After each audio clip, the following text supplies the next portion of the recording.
యోసేపు ఏ విధంగా నీతిమంతుడని పేర్కొంటాడు? మత్తయి రాసిన సువార్త 1:18 నుంచి యేసుక్రీస్తు జనన విధమైనగా ఆయన తల్లి అయిన మరియా యోసేపులకు ప్రదానం చేయబడిన తరువాత పరాక్రము కాకమునుపు ఆమె పరిశుద్ధాత్మ వలన గర్భవతిగా ఉండెను. ఆమె భర్త అయిన యోసేపు నీతిమంతుడై ఉండి ఆమెను అవమానపరచడం వల్ల రహస్యముగా ఆమెను విడనాడు ఉద్దేశించను. యేసుక్రీస్తు ప్రభువారు మరి కన్యక గర్భాన ఈ లోకంలో ఆయన జన్మించారండి.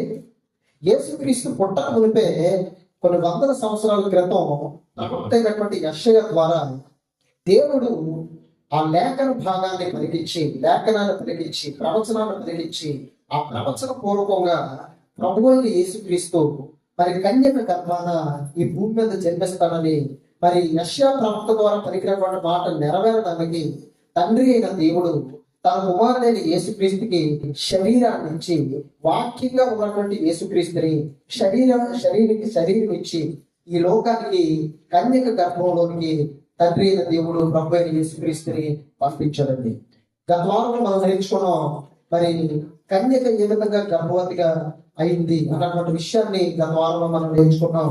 మరి ఇక్కడ మనం చూసినట్లయితే ఆ విషయాన్ని మీ మనసులో జ్ఞాపకం చేసుకుంటూ ఇక్కడ మనం చూసినట్లయితే మరి యేసుక్రీస్తు జనన విధం ఎట్లనగా అంటే ప్రవచనం నెరవేరాలి. ఆ ప్రవచనం నెరవేరడానికి దేవుడు ఒక వ్యక్తిని ఏర్పాటు చేసుకున్నాడు. ఆ వ్యక్తి ఎవరంటే మరియా. నజరేతు అనబడినటువంటి ఊరిలో చాలా మంది స్త్రీలు ఉన్నారు, చాలా మంది కన్యకులు ఉన్నారు, చాలా మంది వివాహం కానటువంటి వారు ఉన్నారు. కానీ దేవుడు మరియను మాత్రమే ఏర్పాటు చేసుకున్నాడు తనకు సాధారణంగా తనకు ఉపయోగపడేటువంటి పాత్రగా. ఆ గ్రామంలో చాలా మంది కన్యకులు ఉన్నారు, చాలా మంది స్త్రీలు ఉన్నారు. దేవుడు ఎవరిని ఏర్పాటు చేసుకోకుండా మరియనే ఏర్పాటు చేసుకున్నాడు. యెషయా ప్రవక్త ద్వారా కన్యక గర్భవతి అయి అన్నాడు. కన్యక గర్భవతి కుమారుడు కన్ను, ఆయనకి ఇమ్మానుయేలు అనబడినటువంటి పేరుని పెడతారు అని చెప్పబడింది. కాబట్టి ఈ నజరేతు అనబడినటువంటి ఊరిలో మరియతో పాటు చాలా మంది కన్యకులు వివాహం కానటువంటి వారు ఉన్నారు. కానీ దేవుడు మరియని ఏర్పాటు చేసుకోవడం గల కారణం ఏంటంటే మరియ దేవుని కోసం బ్రతికే వ్యక్తి, మరియ దేవుని కోసం జీవించే వ్యక్తి, మరియ దేవునితో సహవాసం కలిగి ఉండేటువంటి వ్యక్తి గనుక దేవునికి ఇష్టరాలయ్యింది కనుక ఆమెను దేవుడు ఏర్పాటు చేసుకున్నాడు. ఆమె గర్భంలో తన కుమారుడైనటువంటి యేసుక్రీస్తును ఉంచాలనుకున్నాడు తండ్రి అయిన దేవుడు. ఆమె గర్భం ద్వారా దేవుడు తన కుమారుని భూమి మీద జన్మింపచేశాడు. కాబట్టి ఇక్కడ మనం చూసినట్లయితే అంటే కన్యక గర్భవతి కుమారుని కనును అన్నటువంటి విషయాన్ని మనం పరిశీలన చేసినట్లయితే ఆ యొక్క కన్యక గర్భవతి అయినప్పుడు రాబోతున్నటువంటి స్ట్రగుల్స్, రాబోతున్నటువంటి నిందలు, రాబోతున్నటువంటి అవమానాలు తట్టుకోగలిగినటువంటి హృదయం ఎవరిలో ఉంటుంది? దేవుని కోసం తన జీవితాన్ని త్యాగం చేయగలిగినటువంటి మరి జీవితం, అలాంటి ఆలోచన, అలాంటి మనస్సు ఎవరిలో ఉంటుందని దేవుడు చూసినప్పుడు దేవుడికి మరియ కనిపించింది. మరి కూడా ఎలా ఉందంటే కన్యకగా ఉంది, పరిశుద్ధురాలుగా మరి దేవుని సన్నిధిలో నీతిమంతురాలుగా దేవుడు కనిపించింది కనుక దేవుడు ఆమెను ఏర్పాటు చేసుకున్నాడు. ఆమె గర్భం ద్వారా యేసుక్రీస్తుని భూమి మీద జన్మింపచేశాడండి. 18వ మనం చూసినట్లయితే యేసుక్రీస్తు జనన విధం ఎట్లనగా అంటే ఆయన ఏ విధంగా పుట్టాడు, అసలు యేసుక్రీస్తు ఏ విధంగా ఈ భూమి మీద జన్మించాడు అన్న విషయాన్ని చూసినట్లయితే ఆయన తల్లి అయిన మరియా యోసేపునకు ప్రదానం చేయబడిన తర్వాత అంటే ఈ మరియ ఏం చేయబడింది? యోసేపు అనబడినటువంటి ఒక వ్యక్తికి ప్రదానం చేయబడింది. ఇంకా పెళ్లి కాలేదు, ప్రదానం చేయబడింది. వారి ఏకము కాక మునుపు ఆమె పరిశుద్ధాత్మ వల్ల గర్భవతిగా ఉండెను. అంటే వివాహం ఇంకా వాళ్ళకి జరగలేదు, ప్రధానం మాత్రమే జరిగింది. ఇంకా భార్యాభర్తలుగా వారు చేయబడలేదు, భార్యాభర్తలుగా వారు ధృవీకరింపబడలేదు కనుక వారి ఇంకా వారి భార్యాభర్తలుగా యాగం కాలేదు కనుక ఏం చేయబడింది అంటే వారి యాగము కాకమునకు పరిశుద్ధాత్మ వల్ల గర్భవతిగా ఉండేను. అంటే మరి గత వారంలో మనం నేర్చుకున్నాం పరిశుద్ధాత్మ వలన మరి మరియ గర్భవతిగా చేయబడిందని, సర్వోన్నతుని శక్తి నిన్ను కమ్ముకుంటుందని, పరిశుద్ధాత్ముడు నీ మీదకి వస్తాడని, నీకు పుట్టబోయేటువంటి శిశువు దేవుడు కుమారుడని పిలువబడతాడని గబ్రియేలు అనబడినటువంటి దేవదూత ద్వారా దేవుడు మరియతో మాట్లాడాడు. ఆ మాటలు మరియ లోబడింది, దేవుని మాట విధేయురాలైంది. దేవుని మాటకు లోబడి దేవుని కోసం పని చేయడానికి సిద్ధపడిందండి. కాబట్టి ఇక్కడ మనం చూసినట్లయితే యోసేపు ప్రదానం చేయబడిన తర్వాత వారి ఏకము కాకమునకు అన్నాడు. అంటే మరి పాత కాలానికి మనం వెళ్ళినట్లయితే పెళ్లి చూపులు, నిశ్చితార్థం, ప్రధానం ఇవన్నీ జరిగినప్పటికీ కూడా భార్య భర్తలు అనబడినటువంటి వారి ఇప్పటి కాలానికి అప్పటి కాలానికి చాలా తేడా ఉంటుందండి. ఎప్పటి కాలంలో ఇంకా నిశ్చితార్థం అయ్యేటప్పటికి లేదా ఒకరినొకరు అడుక్కొని పెళ్లి సంబంధం ఓకే చేసుకున్నప్పటికీ మరి వాళ్ళు ఒకరినొకరు ఇష్టపడడం, ఫోన్ మాట్లాడుకోవడం, సినిమాలకు వెళ్ళిపోవడం, ఒక హోటల్కి వెళ్ళిపోవడం, షికారులకు వెళ్ళిపోవడం జరుగుతుంటది. కానీ పాతకాలానికి వచ్చేసరికి ఏంటంటే పెళ్లి అయ్యేంత వరకు, అనగా పెళ్లి కూతురు అత్తవారి ఇంటిలో అడుగు పెట్టే వరకు కూడా మరి భర్తతో సరైన మాటలు ఉండేవి కాదండి. అప్పుడప్పుడు అత్తవారింటికి చూడడానికి వచ్చి పెళ్లి కాకమునుపు మరి ప్రదానం చేయబడిన తర్వాత లేదా నిశ్చితార్థం చేయబడిన తర్వాత అల్లుడు అప్పుడప్పుడు వచ్చినా సరే ఏదో పలకరించి మాట్లాడడానికి వెళ్ళిపోవే వరకే తప్ప మరి మరి చాలా దూరంగా ఉంటూ ఉండేవారు. ఇక్కడ మనం చూసినట్లయితే వారి ఏకము కాకమునుపు అనే పదాన్ని ఇక్కడ మనం జాగ్రత్తగా చూడాలి. అంటే మరియా ఎలా ఉంది అని అంటే పరిశుద్ధురాలుగా ఉంది. మరియని యోసేపు ముట్టుకోలేదండి. మరి నిష్కల్మషరాలుగా ఉంది, మరియ పవిత్రురాలుగా ఉంది, కన్యకగా ఉంది. కాబట్టి ఇక్కడ ఏం చెప్పిందంటే మరియకు ప్రదానం చేయబడినంత వరకు కూడా దేవుడు వెయిట్ చేశాడు. బాగా మరియకు ప్రదానం చేయబడినంత వరకు కూడా దేవుడు వెయిట్ చేశాడు. ప్రదానం చేయబడక మునిపే ఒకవేళ దేవుడు మరి దగ్గరికి వచ్చి దూతను పంపించి మాట్లాడవచ్చు. కానీ దేవుడు అలా మాట్లాడలేదండి. మన వాక్యాన్ని మనం పరిశీలన చేసినట్లయితే దేవుడు ఆ మరికి ప్రధానం చిన్నపడక మునుపు మరి దగ్గరికి రాలేదు. ప్రధానం చిన్నపడిన తర్వాతే గాబ్రియేలు దూతని దేవుడు మరి దగ్గరికి పంపించాడు.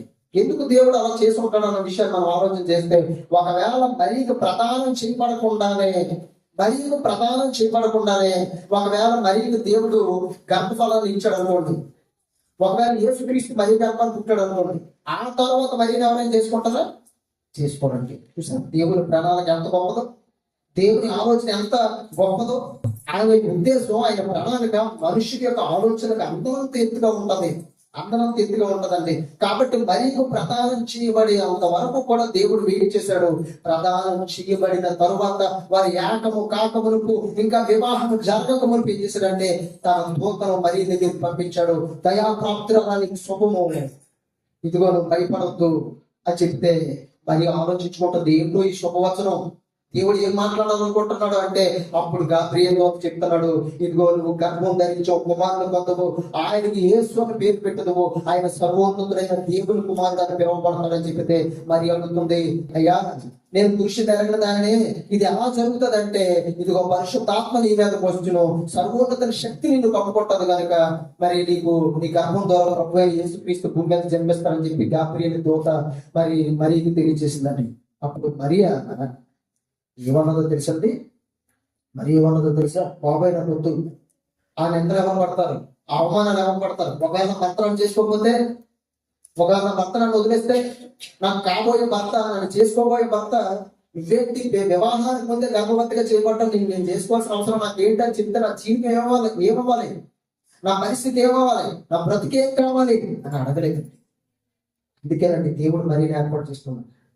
అందుకే మరి దేవుడు ఏర్పాటు చేసుకున్నాడు. ఏమన్నదో తెలుసు ఒకసారి చూడండి. లోకాన్ని రాసిన సువార్త 1వ అధ్యాయం 37-38 చదవండి. దేవుడు చెప్పిన ఏ మాట అయినను నిరర్థకము కానేరదని ఆమెతో చెప్పాను. అందుకు మరియా ఇదిగో ప్రభువు దాసురాలని అన్నదండి. ఏమన్నదో తెలుసు మరి ఎప్పుడైతే గాబ్రియేలు దేవదూత వచ్చి మరియతో మాట్లాడాడో అప్పుడు వెంటనే ఆ మాటలన్నీ కూడా విని మొదట భయపడినా తన జీవితం కోసం మొదట భయపడినా తర్వాత దేవుడు మాట్లాడగానే ఏమన్నది తెలుసా? అయ్యా ఇదిగో నేను ప్రభువు దాసురాలు అన్నదండి. ఎవరికి దాసురాలు అన్నది? ప్రభువు దాసురాలు. నేను ప్రభువుకే నేను దాసురాలు. ఆయన ఏం చెప్పినా చేయడానికి నేను రెడీ, ఆయన ఏం చెప్పినా చేయడానికి నేను సిద్ధం, ఆయన ఏం చెప్పినా చేయడానికి ఇదిగో నేను ఉన్నాను. ప్రభువు దాసురాలు నేను. నీ మాట చొప్పున నాకు జరుగునుగా కానదండి. అయ్యా నువ్వు ఏదైతే చెప్పావో ఆ మాట ప్రకారం నాకు జరగాలి అంటే దేవుని మాటకు లోపడిందండి. దేవుని మాటకి విధేయురాలైంది మరీలో ఉన్నటువంటి ఆ విధేయతే, మరీలో ఉన్నటువంటి ఆ యొక్క లోబడే జీవితమే దేవుడికి నచ్చింది కనుక దేవుడు అంతమంది కన్యకులు నజరేతులో ఉండగా మరియను మాత్రమే దేవుడు ఇంటికి ఏర్పాటు చేసుకున్నాడంటే మరియలో దేవునికి లోబడే వినయాన్ని కలిగే దేవునికి విధేయతను చూపించే మనస్సు హృదయం మరియలో ఉన్నాయి కాబట్టి మరి జీవితంలో పెను ప్రమాదం ఉందని కనిపిస్తున్నా సరే దేవునికి ఏ దాసరాలు అన్నది, ప్రభుకే దాసరాలు అన్నది పర్వాలేదు, దేవుని కోసం నేను ఏమైనా పర్లేదు, కానీ దేవుని ప్రణాళిక నా జీవితంలో నెరవేరాలనుకుంది, దేవుని ఉద్దేశం నా జీవితంలో నెరవేరాలనుకుంది, దేవుని చిత్తమే నా జీవితంలో నెరవేరాలనుకుంది, ఆయన కోసం నాకు వివాహం అవ్వకపోయినా పర్వాలేదు అనుకుంది, ఆయన కోసం నా భర్తలను తృణీకరించినా పర్వాలేదు అనుకుంది, ఆయన కోసం నా కుటుంబ సభ్యులు వెలివేసిన పర్వాలేదు అనుకుంది, ఆయన కోసం సమాజంలో ఉన్నటువంటి వాళ్ళందరూ కూడా నన్ను ద్వేషించిన, దూషించిన, చట్టమాటలు మాట్లాడిన పర్వాలేదు అనుకుంది, నేను ప్రభువుకి దాసరాన్ని నీ మాట చొప్పున నాకు జరగాలి అనుకుంటే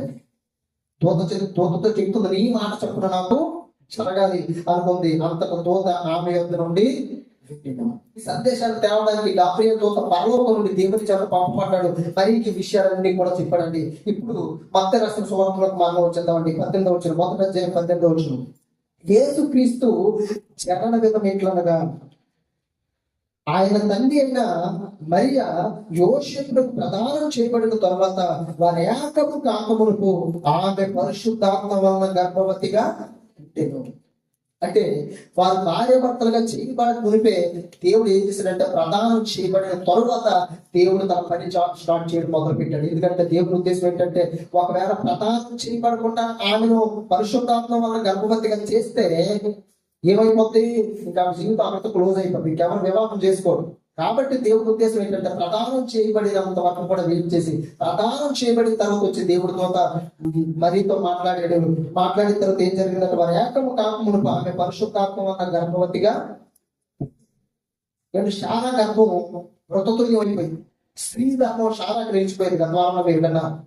కానీ మృతతుల్యం అయిపోయిన స్త్రీ ధర్మాన్ని, మృతతుల్యం అయిపోయిన స్త్రీ గర్భాన్ని తెరిచి 100 సంవత్సరాలప్పుడు దేవుడు అసాధ్యం అనుకున్నటువంటి పనిని సాధ్యం చేసి చూపించాడు.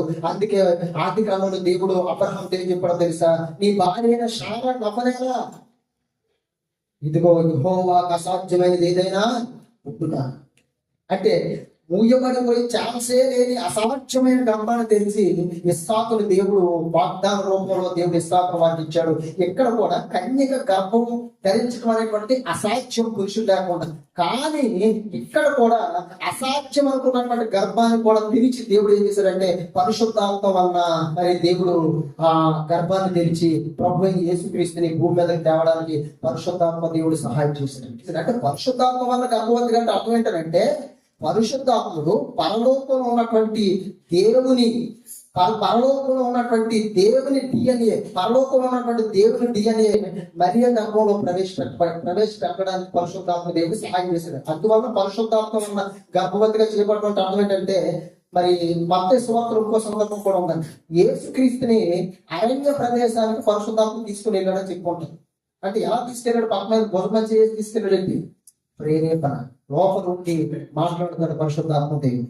కాబట్టి ఇక్కడ మనం చూసినట్లయితే పరలోకంలో ఉన్నటువంటి దేవుని వంశాన్ని ఈ భూమి మీద తీసుకొచ్చి మరీ గర్భంలో ప్రవేశపెట్టబడ్డాడు ప్రభు యేసుక్రీస్తు. అలా చేయడానికి పరిశుద్ధాత్మ దేవుడు ఆ సహాయం చేశాడు. ఆ కార్యక్రమం అంతా కూడా సహాయం చేశాడు. పరిశుద్ధాత్మ దేవుడు మరి ఎలాంటి గొప్ప వ్యక్తిత్వం కలిగి ఉన్నటువంటి దేవుడు అంటే, మరి దేవుడట భూమిని సృష్టించేసిన తర్వాత భూమి నిరాకారముగాను శూన్యముగాను ఉన్నప్పుడు పరిశుద్ధాత్మ దేవుడు ఏం చేశాడో తెలుసా, అగాధ జన్మల పైన దేవుని ఆత్మ అల్లాడుచుండెను.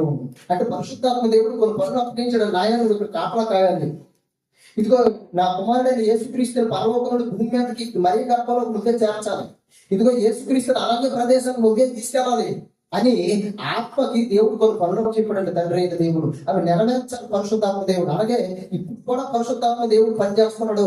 ఏంటంటే నీతిని గురించి, తీర్పుని గురించి, పాపాల గురించి లోకాన్ని ఏం చేస్తున్నాడు, ఒప్పింప చేస్తున్నాడు. చూడండి, పరిశుద్ధాత్మ దేవుడు కొన్ని పనులు ఇచ్చాడు ఆయన తండ్రి అయిన దేవుడు. అది ఆయన పని, అది ఆయన పని. పరలోకంలో ఉన్నటువంటి యేసుక్రీస్తు, వాక్యంగా ఉన్నటువంటి యేసుక్రీస్తుని తీసుకొచ్చి మరీ గర్భంలో పెట్టడం అనేటువంటి పరిశుద్ధాత్మ దేవుడి పని. ఆయన పని చేశాడు.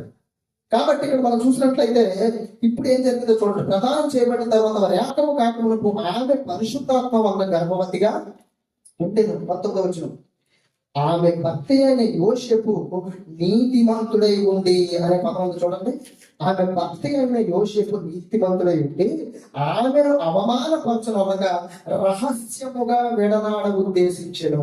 ఏమనుకున్నాడంటే యోసేపు ఎవరితో ప్రదానం చేయబడింది? మరి యోసేపు అనబడినటువంటి ఒక వ్యక్తితో ప్రదానం చేయబడింది, ఇంకా పెళ్లి కాలేదు. అయితే ఆమె భర్త అయిన యోసేపు నీతిమంతుడై ఉంది అని ఉందండి. ఏం చేశాడట? ఆమెను అవమానపరచడం, అంటే మరియని అవమానపరచకూడదు అనుకున్నాడండి తన మనసును. ఎందుకు అవమానపరచకూడదు అనుకున్నాడంటే మరియ గర్భవతిగా చేయబడిందన్న సంగతి, మరియ గర్భవతి అయిందన్న సంగతి యోసేపుకి తెలిసిపోయింది. తెలిసిపోయిన తర్వాత తగు పెట్టి పెద్దల ముందుకు తీసుకొచ్చి ప్రధాన యాజకులకు ముందుకు తీసుకొచ్చి అవమానపరచడం అనేటువంటిది యోసేపుకి ఇష్టం లేదండి. ఇంకొక విషయం ఏంటంటే, అలాగా జరిగితే మరియను రాళ్లతో కొట్టి చంపేస్తారు ధర్మశాస్త్ర ప్రకారం. కాబట్టి ఆమెని అవమానపరచకూడదు. ఆమెని ఎటువంటి నిందకు కానీ అవమానాలు కానీ సమాజంలో ఎటువంటి అవమానం గురి చేయకుండా ఏం చేద్దాం అనుకున్నాడట? రహస్యముగా ఆమెను విడనాడు ఉద్దేశించాను. అంటే ఏమనుకున్నాడంటే, ఎవరికి చెప్పని చేయకుండా కాముగా,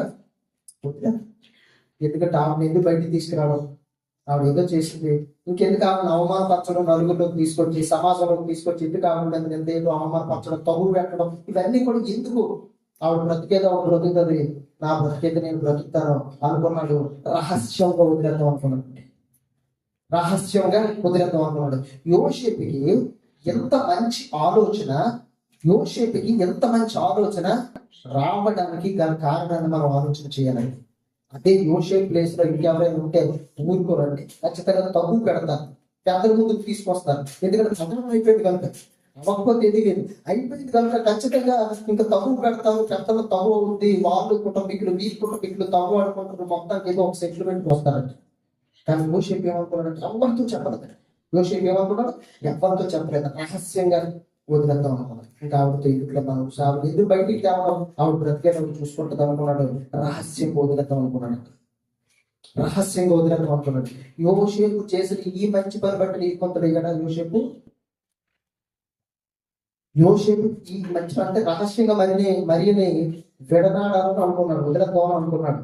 ఆవిడకి ఎటువంటి కీడు హాని ఏం చేయకుండా రహస్యంగా వదిలేద్దాం అనుకున్నాడు. అందుని బట్టి నీతిమంతుడు అయ్యాడా? కాదండి. ఆమెను ఆ పని చేయడం బట్టి, ఆ విధంగా ఆలోచించడం బట్టి యోసేపు నీతిమంతుడు కాదు.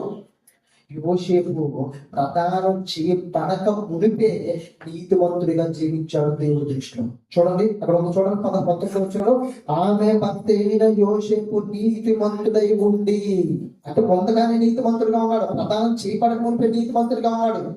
యోసేపు ఎలా నీతిమంతుడయ్యాడు, ఎలా నీతిమంతుడని దేవుడు రాయించాడు యోసేపు కోసం అంటే మనం జాగ్రత్తగా ఆలోచన చేయాలండి. అదే మత్తయి సువార్త మొదటి వచనాన్ని మనం చూద్దాం.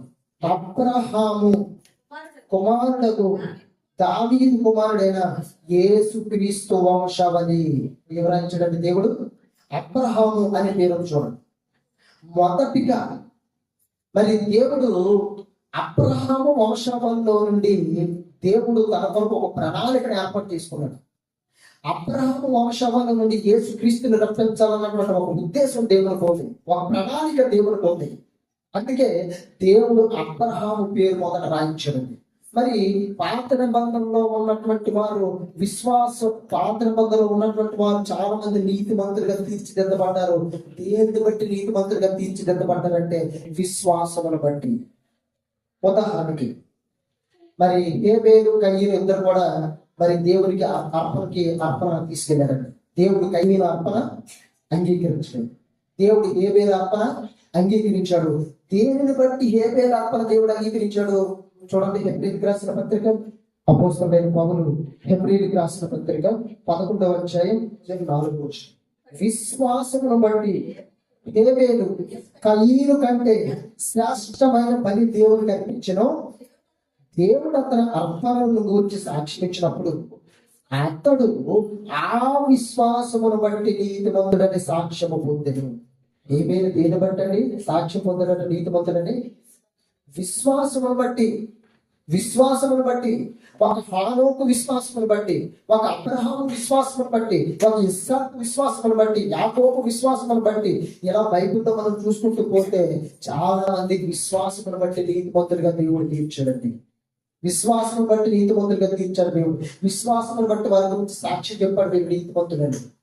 ఇప్పుడు యోసేపు విషయానికి వచ్చేసరికి కూడా ఏమని రాయబడింది, యోసేపు కోసం కూడా ఏమని రాయబడిందని మత్తయి రాసిన సువార్త 1:19 ఆమె భర్త అయిన యోసేపు నీతిమంతుడై అని ఉందండి. నీతిమంతుడై ఉండి అంటే దేనిని బట్టి నీతిమంతుడిగా చేయబడ్డాడు యోసేపు?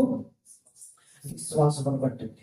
విశ్వాసాన్ని బట్టి అంటే దేవుని యందు మంచి విశ్వాసాన్ని కలిగి ఉన్నటువంటి వ్యక్తి యోసేపు. ఈ విశ్వాసం యోసేపు ఎవరి దగ్గర నుంచి నేర్చుకోవాలంటే ఇదిగో అబ్రహామును చూశాడండి. అబ్రహామును చూశాడు, తన పూర్వీకుడైనటువంటి అబ్రహామును చూశాడండి. అబ్రహాము గొప్ప విశ్వాసం కలిగి ఉన్నాడు. 100 సంవత్సరాల వయసు వరకు కూడా దేవుడు వాగ్దానం చేసిన వాడు నమ్మదగిన వాడిని ఆయన వాగ్దానం చేసిన వాడు వాగ్దానాన్ని నెరవేర్చడానికి సమర్థులని విశ్వసించి తన శరీరాన్ని బట్టి అవిశ్వాసం పడక వాగ్దానాన్ని బట్టి విశ్వాసం వల్ల ఏం పొందుకున్నాడు? బలం పొందుకున్నాడండి. బలం పొందుకున్నాడు. దేవుడు ఎవరో తెలియకపోయినా, దేవుడిని ఇప్పుడు చూడకపోయినా, దేవుడి స్వరాన్ని విని దేవుడి యొక్క విశ్వాసం ఉంచినటువంటి వ్యక్తి అబ్రహాము. కాబట్టి విశ్వాసులకు తండ్రిగా పిలువబడ్డాడు. విశ్వాసం ఎలా పిలువబడ్డాడు? తండ్రికి. అబ్రహాము మునుపు ఇదిగో దేవేరు కూడా నీతిమంతుడు అని చెప్పాడండి. హానోకు కూడా నీతిమంతుడు అని చెప్పాడండి. ఇంకా చాలా మందిని దేవుడు నీతిమంతుడు అని చెప్పాడు. కానీ ఇదిగో యోసేపుకి నీతి అనేటువంటిది చూశాడంటే ఇదిగో మొదటగా అబ్రహామును చూశాడంటే తన పూర్వీకుడు, తన కుటుంబీకుడు అయినటువంటి తన మొత్తాంత అయినటువంటి అబ్రహామును చూశాడు. అబ్రహాము జీవితాన్ని చూస్తే అబ్రహాము 100 సంవత్సరాల వయసు వచ్చిన వరకు కూడా విశ్వాసం తగ్గిపోలేదు. దేవుడి చేత నీతిమంతులను పిలువబడ్డాడు. అబ్రహామును చూశాడు. ఆ తర్వాత అబ్రహాము తర్వాత దావీదు జీవితాల గురించి తెలుసుకున్నాడండి. అందుకంటే ఏమని రాయబడిందో చూడండి. అబ్రహాము కుమారుడు దావీదు కుమారుడైన యేసుక్రీస్తు వంశావళి. అబ్రహాము తర్వాత అబ్రహాము గురించి చదివాడు, నేర్చుకున్నాడు. ఓహో, అబ్రహాము ఎంత విశ్వాసం కలిగిన వ్యక్తి, విశ్వాసాన్ని బట్టి నీతిమంతులుగా చేయబడ్డాడా అని అబ్రహాము గురించి చదువుకున్నాడు. నేను కూడా అలాగే విశ్వాసం కలిగి జీవిస్తానని నిర్ణయించుకున్నాడు యోసేపు. అబ్రహాము లాగా దేవుని కోసం విశ్వాసం కలిగి జీవించడం మొదలు పెట్టాడు. ఆ తర్వాత దావీదు జీవితాన్ని చూశాడు. దావీదంట దేవుడికి ఎలా ఉన్నాడంటే దేవునికి ఇష్టమైనటువంటి వ్యక్తి. దేవునికి ఇష్టమైన వ్యక్తి. ఎవడు కూడా దేవునికి విశ్వాసం లేకుండా దేవునికి ఇష్టడై కూడా అసాధ్యము అని చెప్పాడు. అంటే దావీదులో కూడా ఏం చూశాడంటే విశ్వాసాన్ని చూశాడు. దావీదు శత్రువులతో పోరాడినప్పుడు దేవుని యందు విశ్వాసం. దావీదు దగ్గరికి ఎలుగుబంటి వచ్చినప్పుడు దేవుని యందు విశ్వాసం. దావీదు దగ్గరికి శ్రమ వచ్చినప్పుడు గొర్రె పిల్లలు పట్టుకెళ్ళడానికి దేవుని యందు విశ్వాసం. దావీదు గొలియాతుతో యుద్ధం చేసినప్పుడు దేవుని యందు విశ్వాసం. యెహోవా పేరట నీ మీదకి యుద్ధానికి వస్తానన్న విశ్వాసాన్ని యోసేపు నేర్చుకున్నాడు తన పూర్వీకుల దగ్గర నుంచి. అరే నా తండ్రి, నా పూర్వీకుడు అయినటువంటి అబ్రహాము ఎంత గొప్ప విశ్వాసం కలిగినటువంటి వ్యక్తి. తర్వాత దావీదు ఎంత గొప్ప విశ్వాసం కలిగినటువంటి వ్యక్తి అని తన పూర్వీకుల్లో దేవుడి కోసం బ్రతికినటువంటి వారి జీవితాల్లో చదివాడు. తన వారి జీవితాలను చూశాడు, నేర్చుకున్నాడు. నేను కూడా దేవుని యందు విశ్వాసం ఉంచితే వారిలాగే నీతిమంతుడిగా చేయబడతానన్నటువంటి ఆలోచన యోసేపులో కలిగితే దేవుని కోసం జీవించడం మొదలు పెట్టాడండి. దేవుడి కోసం బ్రతకడం మొదలు పెట్టాడు. దేవుని యందు విశ్వాసం ఉంచడం మొదలు పెట్టాడు. ధర్మశాస్త్రాన్ని చదవటం మొదలు పెట్టాడు. ధర్మశాస్త్రంలో ఉన్నటువంటి ఆజ్ఞను అనుసరించడం మొదలు పెట్టాడు. దేవుని యొక్క ధర్మశాస్త్రాన్ని అనుసరించి జీవించడం మొదలు పెట్టాడు. ఎందుకంటే అప్పటికి ఇంకా క్రొత్త నిబంధన రాలేదు కదా, యేసుక్రీస్తు ఇంకా జన్మించలేదు కదా, క్రొత్త నిబంధన రాలేదు కదా. అప్పటికి మనకి ధర్మశాస్త్రమే, పాత నిబంధన మనకి ప్రామాణికం. కాబట్టి ధర్మశాస్త్రంలో దేవుడు చెప్పినటువంటి విధంగా ఆజ్ఞను అనుసరిస్తూ దేవుడిని ప్రేమిస్తూ పూర్ణ హృదయంతో, పూర్ణ మనసుతో, పూర్ణ బలముతో, పూర్ణ శక్తితో, పూర్ణ వివేకంతో దేవుడిని ప్రేమిస్తూ పొరుగు వారిని ప్రేమిస్తూ ఏం చేస్తామంటే దేవుడు ఇచ్చినటువంటి ఆజ్ఞను ప్రేమిస్తూ పాటిస్తూ ఏం చేస్తామంటే దేవుని యందు విశ్వాసం కలిగి దేవుని కొరకు బ్రతుకుతున్నటువంటి వ్యక్తి యొక్క యోసేపు అండి. కాబట్టి యోసేపు మరి ఆ గ్రామంలో చాలా మంది ఉన్నప్పటికీ, నజరేతు తన ఊరిలో చాలా మంది ఉన్నప్పటికీ కూడా మరియను ఎంచుకున్నాడు యోసేపు వివాహం చేసుకోవడానికి. ఎందుకంటే మరియ కూడా అంతే విశ్వాసం కలిగినటువంటి వ్యక్తి, మరియ కూడా అంతే దేవునికి లోబడినటువంటి వ్యక్తి, మరియ కూడా అంతే దేవునికి విధేయురాలైనటువంటి వ్యక్తి కనుక మరి గురించి తెలుసుకొని మరి గురించి వారి కుటుంబం గురించి తెలుసుకొని మరి దేవుడికి ఎదుగుతున్నటువంటి వ్యక్తిని తెలుసుకొని మరి ఎంచుకున్నాడు వివాహం చేసుకోవడానికి. కాబట్టి ఏం చేశాడు, ఎప్పుడైతే పరిశుద్ధాత్మ వలన మరియ గర్భవతిగా చేయబడిందో యోసేపు నీతిమంతుడు కనుక ఏం చేయలేదంటే ఆమెను అవమానపరచడానికి ఇష్టపడింది. అదే యోసేపు దుర్మార్గుడైతే, అదే యోసేపు కఠినుడు అయితే, అదే యోసేపు లోకానుసారమైన మనసు కలిగినటువంటి వాడైతే ఏం చేస్తుందో తెలుసా, తగ్గు పెట్టి ప్రధాన యాజకుల ముందు ప్రజల పెద్దల ముందు తగ్గు పెట్టి మరి ఆమెను అవమానపరిచి ఆమెని ఇంకా దూరం చేతులంటే. కానీ ఏం చేయగలుగుతున్నాడంటే ప్రధానం చేయబడినప్పటికీ కూడా ఏం చేశాడంటే ఆమె గర్భవతి అయిందని తెలుసుకొని కూడా ఏం చేశాడంటే ఆమె రహస్యంగా వదిలి అనుకున్నాడంట. రహస్యంగా వెడనాడాలనుకున్నాడు, రహస్యంగా వదిలి అనుకున్నాడు. ఎందుకంటే యోసేపు నీతిమంతుడు, యోసేపు నీతిని అనుసరించి బ్రతుకుతున్నటువంటి వాడు, దేవుని యందు విశ్వాసం కలిగినటువంటి వ్యక్తి, దేవుని కొరకు బ్రతుకుతున్నటువంటి వ్యక్తి, విశ్వాసం ద్వారా జీవిస్తున్నటువంటి వ్యక్తి కనుక యోసేపు ఏమనుకున్నాడంటే మరియని రహస్యంగా వదిలి అనుకున్నాడు. ఆమెను అవమానపరచడానికి యోసేపుకి మనసు రాలేదండి. ఆమెను పొందడానికి యోసేపుకి ఆలోచన లేదండి. ఆమె బ్రతికేది ఆవిడ బ్రతుకుతుంది, నా బ్రతుకునేది బ్రతుకుతాం అనుకున్నాడు. ఇంకా ఎలాంటి గొడవలు గందరగోళాలు వద్దు, సైలెంట్ గా వద్దని అనుకున్నాడండి. చూడండి, నీతిమంతుడిలో ఉన్నటువంటి యోసేపులో ఉన్నటువంటి ఆ లక్షణాన్ని, ఆ స్వభావాన్ని మనం ఆలోచన చేయాలండి. లోకానుసారంగా ప్రవర్తించలేదు, వాక్యానుసారంగా ప్రవర్తించలేదు, వాక్యానుసారంగా ప్రవర్తించాడు. ఇప్పుడు చదువుతుంటే అతడు ఈ సంగతులను గురించి ఆలోచించుకొని చూడగా ఏం చేస్తాడంటే యోసేపు ఆలోచించుకుంటున్నాడు. మరియా ప్రార్థన పర్రాలు కదా, మరియ భక్తి పర్రాలు కదా, మరియ మంచి విశ్వాసం కలిగినటువంటి వ్యక్తి కదా, ఏంటి ఎలా చేసింది, మరి ఎందుకు నన్ను అవమానపరచాలనుకుంది, అసలు ఎందుకు ఎలా చేసింది, ఆమెను అసలు ఇప్పుడు ఎలా వదిలేస్తే ఆమె పరిస్థితి ఏంటి, ఇవన్నీ కూడా ఆలోచించుకుంటున్నాడు. ఇవన్నీ కూడా యోసేపు ఆలోచించుకుంటున్నాడంట. ఇదిగో ప్రభువు దూత స్వప్నమందు అతనికి ప్రత్యక్షమై దావీదు కుమారుడైన యోసేపు, ఎవరు పలికాడంటే దేవుని దూత స్వప్నమందు కలలో దేవుడు యోసేపుతో మాట్లాడినట్టు. ఎందుకంటే అప్పటికి వాక్యం పరిపూర్ణం చేయబడలేదు కనుక దేవుడు ఆ దినాలలో కళల ద్వారా, దర్శనాల ద్వారా, ప్రవక్తల ద్వారా నానా విధాలుగా దేవుడు మాట్లాడాడు. కానీ ఈ దినంలో అంతమంది తన కుమారుని ద్వారా మనతో మాట్లాడాడు. కాబట్టి ఆ దినాల్లో ఇంకా బైబిల్ సంపూర్తి చేయబడలేదు కనుక దేవుడు కళ ద్వారా యోసేపుతో మాట్లాడుతున్నాడు. ఏమని పలికాడు చూడండి, అక్కడ ఏమని పలికాడు చూడండి, దావీదు కుమారుడైన యోసేపు పలికాడండి. దేవుడు బాగా మీరు జాగ్రత్తగా గమనించండి. ఇంతకీ యోసేపు యొక్క తండ్రి ఎవరు కుమారుడు పలికడండి, ఎవరి కుమారుడు పలికడు దేవుడు ఇక్కడ యోసేపుతో మాట్లాడుతూ దావీదు కుమారుడు. కానీ యోసేపు తండ్రి ఎవరికి జాగ్రత్తగా చూడాలి. అదే మొదటి అధ్యాయం 16వ వచనం, మత్తయి రాసిన సువార్త 1వ అధ్యాయం 16వ వచనం. యాకోబు మరియ భర్తైన యోసేపును కనెను. ఎప్పటికీ యోసేపు తండ్రి పేరు ఏం పేరండి, యాకోబు. యాకోబు అంటే యేసుక్రీస్తు శిష్యుడు అనుకోకండి, ఒకరి పేరు 3 మందికి ఉంటాయి. యోసేపు యొక్క తండ్రి పేరు ఏం పేరంటే యాకోబు. కానీ ఇక్కడికి వచ్చేసరికి దేవుడు స్వప్నం మీద కలలో యోసేపు ఎవరు మాట్లాడుతున్నాడంటే దావీదు కుమారుడైన యోసేపు అన్నాడండి. ఎందుకు దావీదు కుమారుడు యోసేపు అని పిలిచాడు? యాకోబు కుమారుడైన యోసేపు అని పిలవచ్చు దేవుడు, అతని తండ్రి పేరు పిలవచ్చు. ఇక్కడ మనం అర్థం చేసుకోవాల్సిన విషయం ఏంటంటే యోసేపు తన తండ్రి విశ్వాసాన్ని అనుసరించలేదు, తన కన్న తండ్రి విశ్వాసాన్ని అనుసరించలేదు. తన పూర్వీకుడైనటువంటి తండ్రి అయిన అబ్రహాము, తండ్రి అయిన దావీదు యొక్క విశ్వాసాన్ని అనుసరించి జీవించాడు కనుక, నీతిమంతుడిగా దేవుడి చేత చేయబడ్డాడు కనుక దేవుడు ఆ పేరు పెట్టి మెన్షన్ చేశాడు. ఏమని చెప్పాడనంటే మరి దావీదు కుమారుడైన యోసేపు అనిపించాడండి. దావీదు కుమారుడైన యోసేపు అంటే ఇదిగో దావీదు విశ్వాసాన్ని అనుసరించిన యోసేపు, దావీదు విశ్వాసాన్ని అనుసరించిన యోసేపు. ఎందుకంటే దావీదు జీవితం యోసేపు బాగా తెలుసు, చదువుకున్నాడు, నేర్చుకున్నాడు. యోసేపు దావీదు గురించి తెలుసుకున్నాడు. యోసేపు దావీదు శ్రమలో ఉన్నప్పుడు దేవుడిని విడిచిపెట్టేవాడు కాదు. బాగా గుర్తుపెట్టుకోండి, దావీదు దుఃఖంలో ఉన్నప్పుడు దేవుడి నుంచి మొయ్యి తొలగిపోలేదు.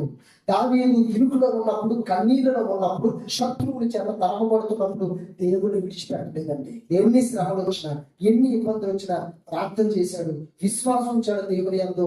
కాబట్టి అలాంటి విషయాలన్నిటినీ కూడా ఈ యొక్క యోసేపు దావీదు కోసం తెలుసుకున్నాడు కనుక దేవుడు కూడా ఏమని మెన్షన్ చేశాడంటే దావీదు కుమారుడు అని యోసేపు అనిపించాడు. ఎందుకంటే నువ్వు ఆ విశ్వాసాన్ని అనుసరిస్తున్నావు, దావీదు కొన్న విశ్వాసాన్ని నువ్వు కూడా కలిగి ఉన్నావు అని చెబుతూ దావీదు ఎన్ని శ్రమలు వచ్చినా దేవుణ్ణి విడిచిపెట్టలేదు. ఎక్కడ దావీదుకు యోసేపుకు దేవుడు చెప్పదలుచుకున్న విషయం ఏంటో చూడండి. అక్కడ నీ భార్య అయిన మరియను చేర్చుకొనుటకు భయపడను, ఆమె గర్భము ధరించినది పరిశుద్ధాత్మ వలన కలిగినది, ఆమె ఒక కుమారుని కనును, తన ప్రజలను వారి పాపకు నుండి ఆయన రక్షించిన కనుక ఆయనకి యేసు అని పేరు పెట్టదు అనను. ఇదిగో కన్యక గర్భవతి కుమారుని కనును, ఆయనకు ఇమ్మానుయేలు అని పేరు పెట్టుదురు అని ప్రభువు తన ప్రవక్త ద్వారా పలికిన మాట నెరవేరినట్లు ఇదంతయు జరిగిన. ఇమ్మానుయేలు మాటకు ఏమనుందంటే పేరు భాషాంతరంగా దేవుడు మనకు తోడని అర్థము. 24 యోసేపు నిద్ర వేసుకుని ప్రభుత్వం తనకు ఆజ్ఞాపించిన ప్రకారం చేసి తన భార్యను చేర్చుకొని ఆమె కుమారుని కనువరకు ఆమెను ఎరగకుండెను. అతను ఆ కుమారునికి యేసు అని పేరు పెట్టాడు. అందరూ జాగ్రత్త వినాలి. ఎప్పుడైతే ఈ యొక్క యోసేపు మరి గర్భవతి ఏదైనా తీసుకొని చాలా బాధపడుతూ దుఃఖపడుతూ ఆవిడ అవమానపరచడానికి మనసు లేకుండా ఏం చేశాడంటే వద్దులే ఆవిడ జోలికి మనం ఎందుకు వెళ్ళాలి, ఆవిడ బ్రతికేది ఆవిడ బ్రతుకదు అనుకోని అసలు ఎలా వదిలేయాలి, ఎందుకు మరి ఎలా చేసిందని చాలా కలపతో చాలా మనసులో బాధతో దుఃఖంతో ఆలోచించుకుంటాడు ఏ విధంగా విడిచిపెట్టాలి అనేసి ఆలోచించుకుంటున్నాడని పడుకున్నాడు. అప్పుడు దేవుడు వచ్చి దేవుడు ఏమని మాట్లాడుతున్నాడంటే దావీదు కుమారుడు అని యోసేపు నీ భార్య అయిన మరియను చేర్చుకోవటకు భయపడద్దు. ఇదిగో ఆమె గర్భవతి అయిందని ఆవిడ నీ దగ్గరికి చేర్చుకోవడానికి, నీ భార్యగా చేర్చుకోవడానికి నువ్వు భయపడద్దు. ఎందుకనంటే ఆమె గర్భం ధరించింది మనుషుల వల్ల కాదు. ఇప్పటి వరకు నువ్వు అనుకుంటున్నావు నీ భార్య ఏదో అపరాధం చేసింది, దోషం చేసింది, పాపం చేసింది, ఎవరో మనుషులతో గర్భం ధరించిందని అనుకుంటున్నావు. కాదు, నీ భార్య గర్భం ధరించింది మనుషుల ప్రాప్తం వల్ల కలిగింది అని చెప్పండి. 20వ ఆమె ఒక కుమారుని కనును, తన ప్రజలను వారి పాపం నుండి ఆయనే రక్షించిన కనుక ఆయనకి యేసు అని పేరు పెట్టిదు అనను. దేవుడు ఇంకో మాట కూడా చెప్పాడండి. ఇదిగో కుమారుని కంటది నీ భార్య. ఆయన ఏం చేస్తాడంటే తన ప్రజలు వారి పాపం నుండి విడిపిస్తాడు. ఆయనకి ఏమని పేరు పెట్టాలంటే యేసు అనే పేరుని నీవు పెట్టాలి. ఇదిగో కన్యక గర్భవతి కుమారుని కంటదన్నటువంటి ప్రవచనం నీ భార్య దగ్గర నెరవేర్చడానికి దేవుడు ఇష్టపడుతున్నాడు, నీ భార్యలో నెరవేర్చడానికి దేవుడు ఇష్టపడుతున్నాడు అని లేఖనాన్ని దేవుడు యోసేపుకి ఏం చేశాడంటే గుర్తు చేసి ఏం చెప్తున్నాడు చూడండి. అక్కడ 24 యోసేపు నిద్ర మేల్కొని ప్రభుత్వం తనకు ఆజ్ఞాపించిన ప్రకారం చేసి తన భార్యను చేర్చుకున్నాడు. ఇదిగో దేవుడి దూత మాట్లాడిన తర్వాత ఇదంతా కూడా మాట్లాడిన తర్వాత లేచి తన భార్యను చేర్చుకున్నాడు. ఒకవేళ మనుషులు చెప్తే యోసేపు వినుండేవాడా, నమ్మి ఉండేవాడు అని నమ్మడం వినడం 2 సార్లు. అందుకే దేవుడే డైరెక్టర్గా తన దూతను పంపించి మాట్లాడాడు. దేవుడే పంపించి చెప్పించాడు నీ భార్య గర్భం ధరించిన మనుషుల వల్లని నువ్వు భ్రమపడుతున్నావు. తప్పు. ఇదిగో పరిశుద్ధాత్మ వల్ల నీ భార్య గర్భం ధరించింది, దేవుని వలన నీ భార్య గర్భం ధరించింది. పుట్టబోయే శిశువు ఎవరనుకుంటున్నావు? సర్వోన్నతుడైన దేవుని కుమారుడు. సర్వోన్నతుడైన దేవుని కుమారుడు. ఆయన ఎందుకు పుట్టతున్నాడో తెలుసా? నీ భార్య గర్భాన ప్రజలను వారి పాపం నుండి విడిపించడానికి. ఇదిగో ప్రవక్త అయినటువంటి యెషయా ప్రవచనం నీ భార్య దగ్గర నెరవేరబోతుంది, దేవుడు నెరవేర్చాలనుకుంటున్నాడు అని దేవుడు ఈ విషయాన్ని కూడా బోధించాడు యోసేపుకి, తెలియచేశాడు యోసేపుకి. కాబట్టి యోసేపు వెంటనే నిద్రలోంచి లేచి ఈ యొక్క దేవుడు మాట్లాడిన విషయాన్ని కూడా ఆలోచన చేశాడు. వెంటనే ఏం చేశాడో తెలుసండి, ఆజ్ఞాపించిన ప్రకారం చేసి తన భార్యను చేర్చుకున్నాడు. చూడండి, మరియ ఎంత విధేయురాలో అవునా? మరి దేవుని మాటకు లోబడి లోబడినటువంటి వ్యక్తిగా ఎంత విధిరాలో అలాగే అలాగే ఇక్కడ యోషేపు కూడా దేవుని మాటకు లోబడడానికి అంతే విధేయుడు. దూత చెప్పగానే మరి ఏ విధంగా లోబడిందో ఇక్కడ యోషేపుతో కూడా దేవుని దూత మాట్లాడినప్పుడు యోషేపు కూడా అలాగే ఏం చేశాడు? లోబడ్డాడు. కాబట్టి దేవుడు అందుకేనండి యోషేపు ప్రదానం చేయబడినంత వరకు కూడా యోషేపు నీతిమంతుడని దేవుడికి తెలుసు కనుక యోషేపు ప్రదానం చేయబడినంత వరకు కూడా మరి దేవుడు వెయిట్ చేశాడండి. ఒకవేళ మరియా వేరొకరికి ఎవరికైనా ప్రదానం చేయబడితే ఒకవేళ మరియ యోషేపు కాకుండా వేరొక పురుషుడికి ఎవరికైనా ప్రదానం చేయబడితే ఆ వ్యక్తి దేవుడి కోసం బ్రతికే వ్యక్తి కాకపోతే దేవుడు మరి దగ్గరికి వెళ్ళి ఉండేవాడే కాదండి. దేవుడు దూతను పంపించి ఉండేవాడు కాదు. ఎందుకనంటే ఒకవేళ ఆ అవిశ్వాసి అయినటువంటి భర్త దగ్గరికి ఒకవేళ దేవుడు వెళ్ళి మాట్లాడినా దేవుని మాటను కూడా తృణీకరించేటువంటి పరిస్థితుల్లో వెళ్ళిపోతుంది. కాబట్టి దేవుడు ఏం చేసినట్టు యోషేపు ప్రదానం చేయబడిన తర్వాత దేవుడు మరి దగ్గరికి వెళ్ళి మాట్లాడాడు, గర్భఫలాన్ని ఇచ్చాడు. ఆ తర్వాత యోషేపు కూడా అయ్యో ఏంటి నా భార్య ఎలా చేసిందని చెప్పి ఎలా వదిలేయాలని చెప్పి రహస్యంగా ఎలా వదిలేయాలని ఆలోచించుకుంటుండగా దేవుడు యోషేపుతో కూడా తన దూతలు పంపించి మాట్లాడింది. అప్పుడు యోషేపు నిద్ర లేచి దేవుడు తనతో చెప్పిన ప్రకారం అంతా కూడా చేశాడు. తనతో చెప్పిన ప్రకారం అంతా కూడా చేసింది.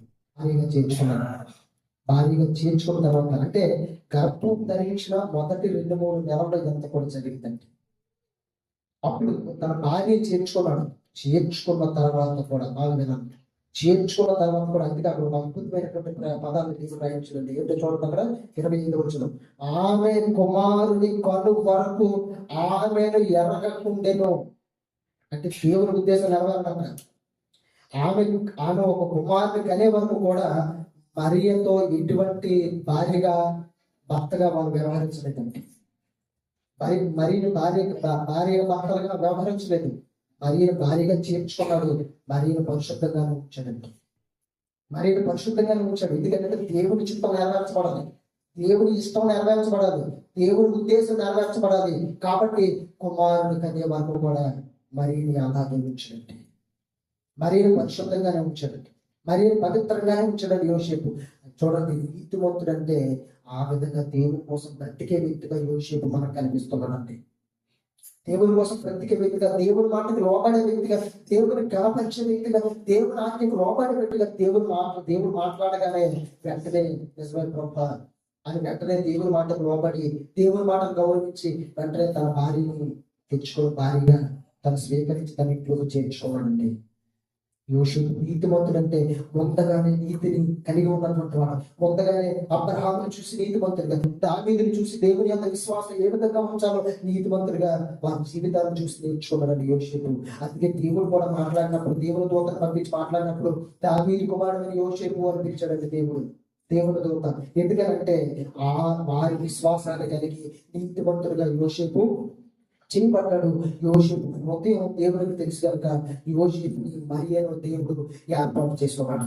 ఆ విధంగా దేవుడు మరియ జీవితాన్ని కాపాడాడు. యోషేపుని కూడా దేవుడు సంరక్షించాడండి. యోషేపు భార్యను వదిలేకుండా యోషేపును సంరక్షించాడు. మరియకి అవమానం జరగకుండా ప్రదానం చేయబడినంత వరకు కూడా వెయిట్ చేసి, ప్రదానం చేయబడిన తర్వాత దేవుడు ఆమె గర్భఫలాన్ని ఇచ్చాడు పరిశుద్ధాత్మ ద్వారా. అప్పుడు వారిద్దరిని కూడా దేవుడు భార్య భర్తలుగా దేవుడు జన్మ చేశాడండి. ఆమెకు ఒక తోడుని అనుగ్రహించాడు. చూడండి, జనాభా లెక్క రాయడానికి వెళ్ళేటప్పుడు మరి అక్కడ యోషేపే ఆమెకు తోడుగా ఉన్నాడు. మరి ఎందుకంటే దేవుడి ప్రణాళిక నెరవేర్చబడాలి, దేవుని ప్రణాళిక జరగాలి, దేవుని ఇష్టం జరగాలి, దేవుని చిత్తం జరగాలి. చూడండి, దేవుని ఇష్టం వారి జీవితాలను నెరవేర్చడానికి మరియ తన జీవితాన్ని కూడా దేవునికి ఇవ్వడానికి వెనుకాడలేదండి. అలాగే యోషేపు కూడా భార్యను చేర్చుకోవాలంటే చాలా మంది తెలిసింది కదా, ఆమెకు అమ్మవద్దని ఎలా చేర్చుకోగలిగాడు? మరి అప్పుడు చాలా మంది యోషేపు మాట్లాడతారా? మరి నిన్ను మాట్లాడతారో యోషేపును కూడా అనే మాట్లాడతారు. నీకు ఎలా చేర్చుకున్నావు, అసలు గొప్ప చేస్తుంది నీకు చెప్పి చాలా మాట్లాడతారండి. కానీ దేవుడు మాట్లాడే అసలు దేవుని ప్రణాళిక ఏంటో, దేవుని ఉద్దేశం ఏంటో, దేవుని చిత్తం ఏంటో వారిద్దరికి మాత్రమే తెలుసు. ఎవరికి తెలుసండి? యోషేపుకి మరి వాళ్ళిద్దరికీ తెలుసు కనుక ఎవరు ఏమనుకున్నా సరే దేవుడి చిత్తాన్ని నెరవేర్చడానికి వారు రెడీ అయితే వారి జీవితాలు దేవుడి కోసం ఇచ్చారండి. లోకాన్ని లెక్క చేయకుండా, లోక అవమానాలు దేవుడు లెక్క చేయకుండా వారి జీవితాలను దేవుడి కోసం ఇచ్చారు.